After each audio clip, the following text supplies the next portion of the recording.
Assalamualaikum warahmatullahi wabarakatuh. Oke, baik. Kita perhatikan soal yang ada di sini ya. Ini adalah soal yang berhubungan dengan apa yang akan kita bahas, yaitu tentang bilangan natural atau sering disebut konstanta Euler.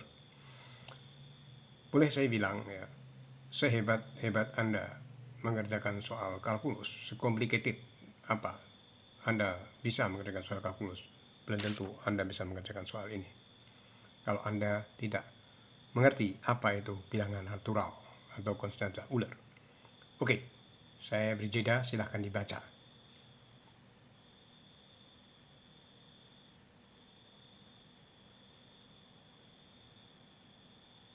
Baik, jangan lupa bahwa not dalam mikroba berkembang biak secara eksponensial natural seperti bunga majemuk. Cukup di sini sebetulnya kita udah tahu bahwa ada dua produk A dan B, ya, laju berkembangnya 100 kali. Kita suruh memilih, misalnya dalam rapat kita dipilihkan ya, produk itu adalah berisi mikroba yang identik. Harganya per miligram itu adalah 8.000, miligram itu berbanding lurus dengan banyaknya mikroba. B adalah 1.000 kali, dia bisa berkembang 1.000 kali dalam sehari dan 24 jam dengan harga 40.000. Kita pilih mana? Itu pertanyaannya ya. Kita harus menjawab dengan cepat karena misal ini adalah suatu rapat yang butuh keputusan cepat ya. Baik, kita lihat bagaimana cara mengembangkan soal ini ya. Sebelum kita berkembang lebih jauh ya, kita lihat bahwa di sini dikatakan bahwa mikroba berkembang biak secara eksponensial natural seperti bunga majemuk. Nah, kenapa mesti bunga majemuk? Di situ pertanyaannya. Ada dua ya. Pertama kali ya, itu gini aja, saya beri analogi ya. Anak kecil bila dia naik di gedung bertingkat, anak umur 3 tahun misalnya, tanpa pengawalan dan tanpa pengamanan, bisa aja dia loncat. Bisa. Karena dia tidak tahu bagaimana sakitnya jatuh. Tapi anak umur 7 tahun atau anak umur atau orang dewasa yang sudah tahu bagaimana sakitnya jatuh, dia akan menghindari. Ya, tapi dia harus tahu dulu gitu, tanpa mencoba ya. Nah, yang pertama ya. Yang kedua, itu ini yang kita pelajari di sini itu akan lebih mudah kalau kita mengerti seperti bunga majemuk ya, mempelajari cara-cara bunga majemuk. Kenapa? Karena fokus kita yang akan kita bahas sebentar lagi, itu pertama kali ditemukan oleh Jakub Bernoulli dengan mempelajari bunga majemuk. Ya, jadi akan lebih mudah ini soalnya. Oke ya. Sekarang kita lihat, kita pelajarin bunga majemuk.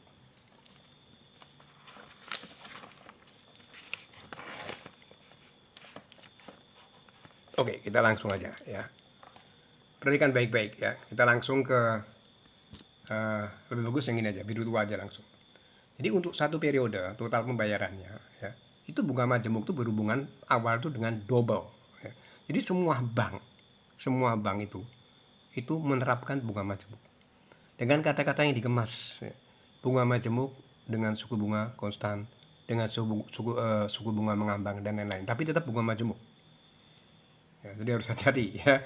Oke, nah sekarang kita lihat ya, untuk pembayaran satu periode dalam setahun ya, maka dia double, berarti 1 ditambah bunganya 100%, 2 ya. Untuk 2 periode maka pembayarannya 2 kali dengan bunga itu setengah ya, setengah sekali dan setengah, 50%. Berarti ya, yang pertama diterima oleh bank dari pembayarannya itu adalah 1 plus setengah ya. Itu bulan bunganya ya kan, ditambah setengah dikali pokoknya. Jadi ini saya kumpulin 1 plus setengah, berarti di sini jadi 1 setengah plus 1 dikali setengah plus 1 sama dengan setengah plus 1 kuadrat. Oke ya. Untuk 3 periode itu juga begitu ya. Untuk pembayaran 3 periode dia ya sama seperti ini pokoknya itu ini ya. Cuman diganti dia dengan sepertiga. Ini pokoknya ini diganti dengan sepertiga yang diterima di bank. Tapi ingat, itu bulan bunganya loh ya. Bunganya adalah sepertiga di pokoknya. Itu bunga berbunga. Oke ya.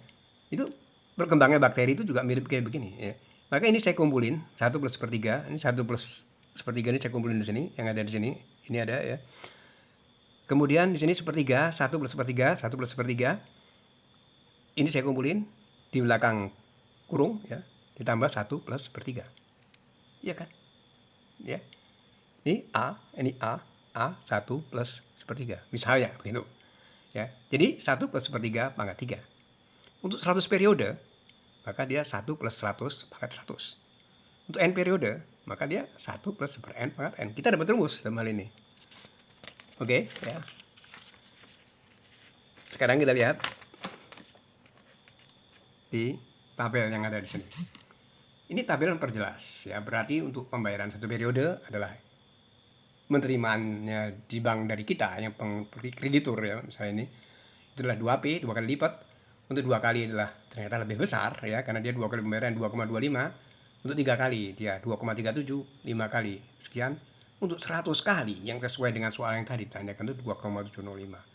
Untuk 1000 kali 2,718. Nah, untuk 1000 ke atas, ya, untuk 3 angka di belakang koma, itu akan sama, ya, yaitu 2,718. Bla bla blanya ini, itu tidak kita sebut.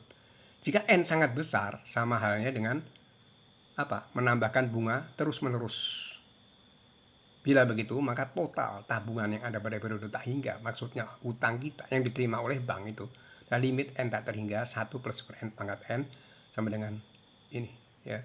Inilah yang kita sebut dengan konstanta Euler atau apa? Bilangan natural. Kita pernah membahas konstanta Euler yaitu gamma, Euler-Markov-Markovani. Itu betul konstanta Euler. Tapi di sini Euler hanya mempopulerkan dan menghubungkan dengan persamaan-persamaan matematika.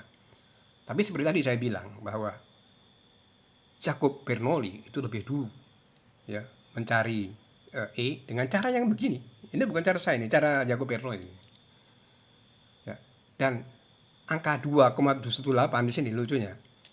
1 abad sebelumnya itu sudah ditemukan oleh John Napier waktu dia menemukan logaritma. Ya, jadi logaritma natural itu sebetulnya lebih dulu daripada ini gitu ya. Ya, yang kita pelajari kan ini dulu ya, lebih dulu daripada ini logaritma natural. Nah, sekedar cerita bahwa John Napier itu mempelajari ini dari Latis Arab ya, dari Bait al-Hikmah ya, yang ditulis oleh salah satunya ditulis oleh Al-Khwarizm. Ya. Zaman dulu sedikit cerita ya, orang-orang Arab itu gemar ya untuk menghitung ilmu-ilmu yang ada. Ya, tidak seperti sekarang ya orang Islam lah kita katakan ya. Lebih banyak yang pintar-pintar itu jadi teologi. Oke, kurang lebih begitu. Ini belum selesai ya, kita menghubungkan dengan soal yang ada ya. E-nya udah ketahuan. Kita lihat soal yang tadi, kenapa kok kalau kita misalnya tidak tahu E, kita nggak akan tahu. Kalau kita tahu E, kita akan bermudah. Bila kita sudah paham apa itu E, sains lain ya dengan engineering ya. Menurut sains kita harus tahu asal usulnya di sini. Nah, di sini ya, itu yang kita lihat bahwa 100 kali dan 1000 kali kita udah tahu kan ini 2,71 kali lipat banyaknya. Jadi misalnya dia di sini 1 juta ya, banyaknya bakteri ya misalnya ya, maka perkembangan 1000 kali lipat itu menjadi 2,71 juta. Ini 2,71 juta sekian ya, cuma ini lebih banyak sedikit. Ya. Nah, sedangkan harganya di sini 5 kali lipat. Jadi ngapain kita pilih B? Jangan terjebak. Jadi kita pilih yang A. Nah, di situ pentingnya kita tahu apa asal usul dari mana angka itu didapat. Baik ya, semoga bermanfaat ya. Wassalamualaikum warahmatullahi wabarakatuh.